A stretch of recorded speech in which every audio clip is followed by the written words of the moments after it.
My name's Rachel, and this happened back in 2018 when I transferred to a small private boarding school in Vermont called St. Helena's Academy. It was one of those old, picturesque schools with ivy-covered buildings, long hallways, and tall wooden doors that looked like they belonged in another century. It was supposed to be a new beginning for me, but I've come to realize some places don't give you peace, they take it away. Soft piano begins under the narration. I was placed in a dorm called Maple Hall, an old two-story building with creaky floors and the constant smell of damp wood. Most of the other girls already knew each other, so I felt like an outsider right away. My roommate was a girl named Kelsey, friendly, bubbly, and always talking about how haunted the school was. She told me on my first night that our dorm had a room that was never assigned to anyone. Room 9. I laughed it off. Every old school has its share of ghost stories. But Kelsey was serious. She said, greater than they say a girl died there years ago. No one talks about it, but the staff keeps the room locked. Sometimes people hear her crying. I didn't believe her, not until my second week. Music fades to a low, pulsing hum. Our room, number 8, was right next to room 9, and every night around 2 a.m. I'd hear something. It started faint, a soft tap, tap, tap on the wall beside my bed. I thought maybe it was the pipes or the wind outside, but one night, I realized it wasn't random. The taps came in threes. Always 3, like a pattern, and then whispering. I pressed my ear against the wall, and I swear I heard a girl's voice. Faint, broken, almost like someone whispering through tears. I couldn't make out the words, but it sounded like she was calling a name. A single name, over and over, greater than Lydia. That's when I sat up. That wasn't my name, and Kelsey was asleep. Soft music grows darker. A slow heartbeat sound begins. The next morning, I mentioned it to Kelsey. She turned pale and said, greater than, you heard that too? Apparently, this wasn't new. The girls who stayed next to room 9 always complained about the same thing, tapping, whispers, even seeing shadows under the door when the lights were off. But when they told the teachers or the dorm mother, they were brushed off. One night, Kelsey decided she wanted to prove it. We waited until everyone was asleep. It was freezing cold, that deep kind of cold that feels like it's coming from inside the walls. We tiptoed into the hallway, carrying a flashlight. The old wooden floors creaked under every step. At the end of the hall, there it was room 9, sealed shut with an old brass lock. I held up the light. Dust danced in the beam like snowflakes. Kelsey bent down to look through the keyhole, and I whispered, greater than, what do you see? She didn't answer for a long time. Then she jerked back, nearly dropping the flashlight. Her voice was trembling when she said, greater than, someone standing in there. I grabbed the flashlight and looked myself. At first, I saw nothing, just darkness. But then something moved. A faint outline near the corner of the room, like someone swaying gently from side to side. And then I saw it, a pale face. No eyes, just hollow darkness where they should have been. Music hits, sharp, eerie swell. We screamed and ran back to our room. We didn't sleep that night. The next morning, Kelsey tried telling our dorm mother, Mrs. Green, what we saw. But Mrs. Green just sighed and said, greater than, girls, that room is storage. No one's been in there for years. I'll make sure it's locked, but it already was. That same week, things started to escalate. Our lights flickered every night at the same time. 2:03 a.m. books fell off the shelves by themselves. And once, when I woke up in the dark, Kelsey wasn't in bed. I found her standing in front of the wall we shared with room 9, her hand pressed flat against it. She was whispering. When I shook her, she turned slowly toward me, eyes wide open but glassy, like she was sleepwalking, greater than, she's lonely, Kelsey said softly. She wants to come back. Then she walked back to bed and lay down as if nothing happened. The next morning, she didn't remember a thing. Music fades into wind and echoing whispers. I started asking around the school about room 9. Most students just shrugged. But one older girl, Mara, a senior, pulled me aside. She told me the truth. 10 years ago, a girl named Lydia Moore lived in room 9. She was quiet, a scholarship student, always by herself. Her roommate dropped out mid-semester, and Lydia started telling people she wasn't alone in her room anymore. She said she heard someone talking to her in the dark, asking for help. The teachers thought she was losing her mind. Until one morning, they found the door locked from the inside. When they broke it open, Lydia was gone, no body, no note. Just her uniform hanging from the ceiling fan and a message carved into the wall, greater than, "She's not done with me yet." After that, they sealed room 9 and told everyone it was being used for storage. Low, rumbling tone under narration. That night, I couldn't sleep. Kelsey was tossing and turning, mumbling in her sleep. Around 2 a.m., the tapping started again. 3 knocks, pause. 3 more. I whispered, greater than, "Lydia, if you're there. What do you want?" And for the first time, the tapping stopped. Then came a sound from the wall, faint at first, then clearer. It wasn't a whisper anymore. It was crying. A girl's voice sobbing, begging for help. I pressed my hand against the wall, and it felt ice cold. Colder than anything I've ever felt. And then, it pressed back. Music drops out, silence for a beat. The wall pulsed, like something was moving underneath the plaster. And then, right next to my hand, a fingernail broke through the paint. I screamed and jumped back. Kelsey woke up, and when she saw what was happening, she started crying. The wall was cracking. Something was clawing from the other side. We ran to Mrs. Green's room, banging on her door until she opened it. When we brought her back to our room, the wall was completely still. No cracks, no sound, nothing. But the next morning, there was something new. The brass lock on room 9's door was broken, hanging loose like someone had forced it. The staff sealed the hallway and told everyone it was being renovated. Kelsey's parents took her home the same day. She never came back. Soft, lonely piano music begins again. I finished the semester, but I never went near Maple Hall again. They moved me to a different dorm across campus. For a while, I thought maybe I imagined it, that it was just stress or paranoia. But last spring, I visited St. Helena's again for alumni weekend. The school looked the same, but Maple Hall was boarded up completely. I asked a staff member why, and she said there'd been another incident in 2020. A maintenance worker went missing while cleaning out the building. They found his flashlight lying outside room 9, and carved into the wall beside it were 3 small scratches. 3. Music swells, eerie echo of tapping fades out. I don't know who or what Lydia really was, but I still dream about her, about the sound of her crying, and that feeling of cold fingers pressing through the wall. If you ever stay in an old dorm and you hear 3 knocks on the wall at 2 a.m., whatever you do, don't answer. It happened during my final year of 6th form, back in 2018. Our school was one of those massive, concrete buildings built decades ago. Long, echoing corridors and classrooms that smelled like old books and bleach. I never thought I'd remember it the way I do now. But some nights when I hear tapping on glass during a storm, I remember everything. It was mid-November, cold and wet. The rain had been falling since morning, and by the time the last bell rang, most of the students had already rushed home. But I stayed behind. I had detention for missing PE twice that week. There were 3 of us in that detention room. Me, a quiet kid named Sam, and a girl named Emily, who was more interested in her phone than anything else. Our supervising teacher, Mr. Harris, was grading papers at the front desk, sipping cold coffee, completely ignoring us. By 5:15, the rain had turned into a full storm. Wind howled outside and lightning flashed so bright it made the fluorescent lights flicker. The power in our old school always cut out when it rained hard, and right on cue, the lights blinked twice. Then went out, the entire building fell into darkness. "Stay put," Mr. Harris muttered, grabbing his phone's flashlight. He walked out into the hallway to check the breaker. We sat there for a few minutes in silence, listening to the wind slam against the windows.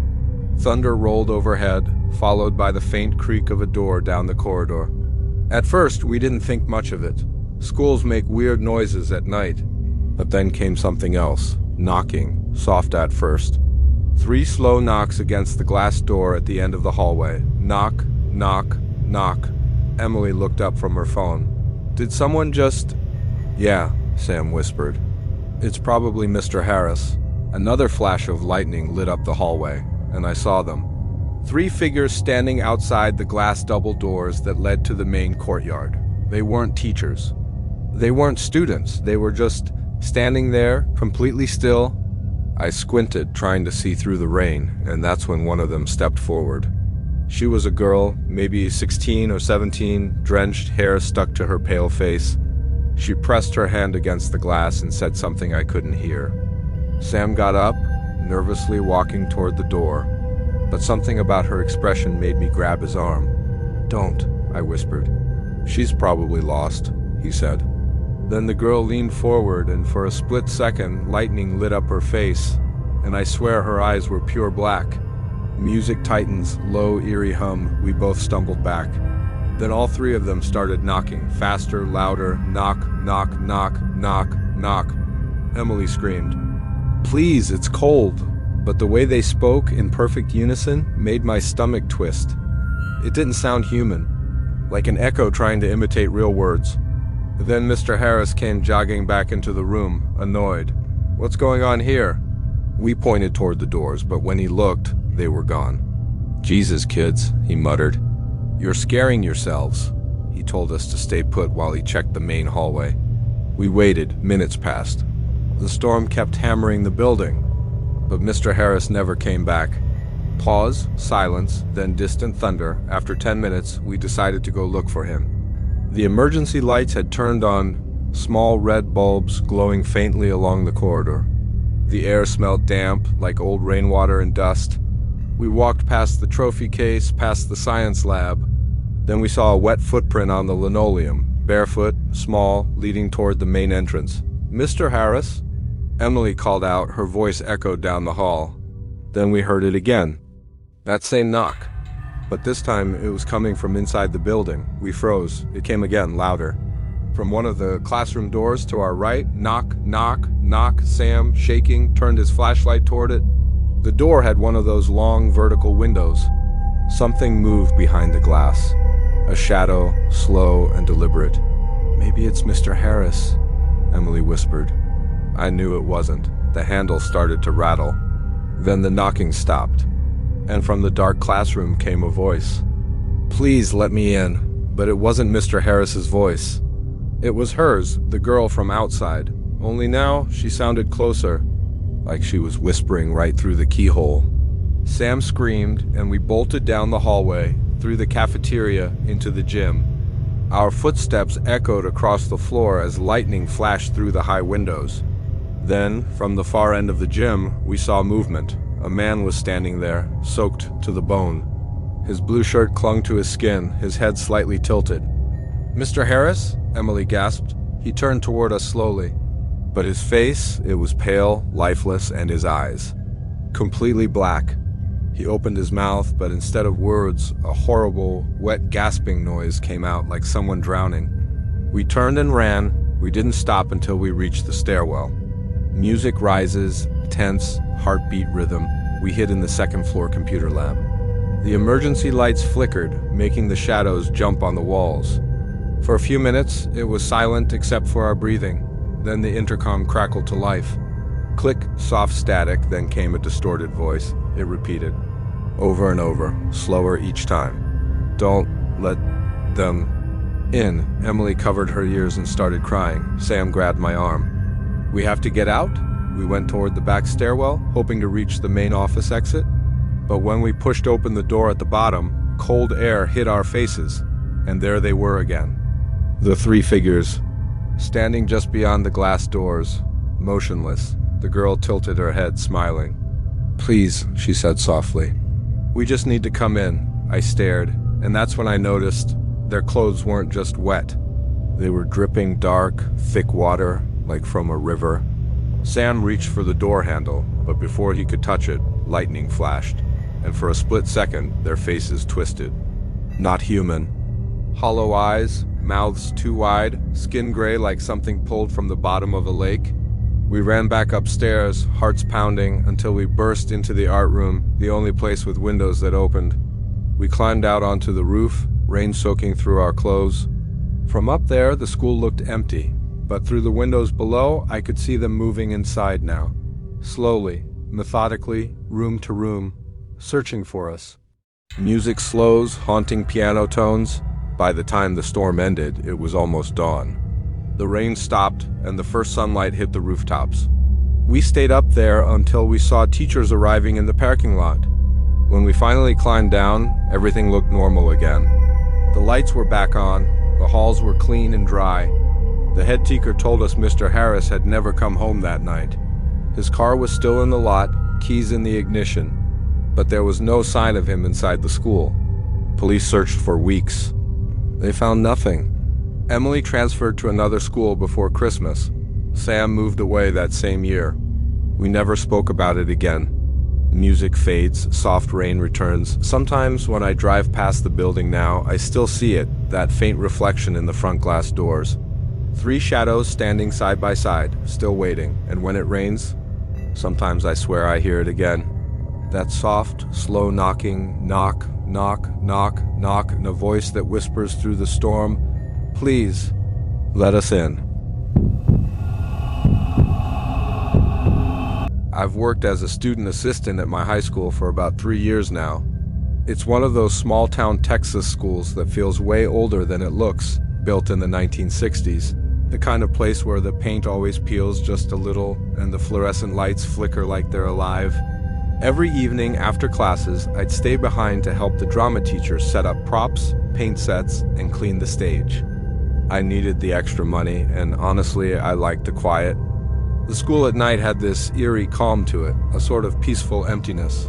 Until it didn't, music deepens, faint echo of footsteps. It all started last October, around the time we were getting ready for the fall play. Our regular janitor, Mr. Howard, had suddenly gone on medical leave, and the school brought in a replacement, a tall, quiet man named Mr. Dell. He wore the same blue custodial jumpsuit every day, always kept his head down and rarely spoke. But there was something strange about him. He didn't walk like a janitor, more like someone pacing, waiting. He'd just appear sometimes at the end of a hallway or standing at the edge of the stage, still watching. One night, after everyone left, I stayed behind to finish painting the backdrop. It was around 9:30 p.m. The school was dead silent, except for the hum of the vending machine outside the auditorium. As I dipped my brush into paint, I heard the faint sound of a mop bucket rolling across the hall. I smiled. "Guess I'm not alone after all," I muttered. But when I peeked out into the corridor, it was empty. The bucket sound stopped mid-roll. The hallway lights buzzed faintly, half of them flickering. I remember thinking maybe I just imagined it. Pause. A few minutes later, I went backstage to wash the brushes, and that's when I heard him humming. A slow, off-tune melody echoing from the other side of the curtain. I froze. It was this old country tune, something my grandpa used to play on the radio, except it sounded warped, like it was coming through an old record player underwater. I stepped toward the sound, calling out, "Mr. Dell, you still here?" No answer. The humming stopped abruptly. Then came the squeak of a door slowly closing. When I looked around the corner, no one was there, but the custodian closet door near the stage was slightly open. I hesitated, then pushed it open. Inside was just cleaning stuff, mops, bleach bottles, an old rolling vacuum. But on the top shelf, there was a name tag. Howard, scratched, rusted around the edges. That was our old janitor, the one who had supposedly gone on medical leave. Music pauses, silence. The next morning, I asked the office lady about Mr. Howard. She looked at me funny. "Oh, honey, Mr. Howard passed away 2 months ago. Heart attack. You didn't hear?" I felt my stomach drop. Then, who had been cleaning the halls last night? She told me a sub had been hired recently, but his name wasn't Dell, it was someone else entirely, and he worked the day shift. I remember going pale. That night I promised myself I'd leave before dark. But life has a way of daring you to test your fear. Music builds, low rumble. A week later, the drama teacher begged me to help finish the backdrop since the play was only days away. I stayed again. Around 8:45, as I was putting away the paints, I heard the door to the main hall creak open. Then came the rolling sound again, that mop bucket. I turned off my music and listened. The sound grew louder, closer, until it stopped just outside the auditorium door. I took a deep breath and whispered, "Mr. Dell." No answer, just silence. Then a faint tap, like someone knocking on the metal door from the inside. I opened it slowly. The hallway was dark. Only one light worked, flickering near the lockers, and beneath it stood a man. He was tall, thin, with a blue janitor's jumpsuit soaked near the cuffs. He stood with his head down, one hand gripping the mop handle. I couldn't see his face clearly, but his skin looked wrong, too pale and wet. "Sir, are you okay?" I asked, my voice trembling. He lifted his head slowly, and in the dim light I saw eyes that looked clouded, milky white, like glass. His mouth moved, but no words came out. Just that same tune, humming, distorted and low. I stumbled back and slammed the door shut, locking it. Then I heard the bucket roll again, right past the door, and fade down the hall. Music fades into silence. The next day I checked the security footage with the librarian, pretending I'd lost my keys and needed to see the time I left.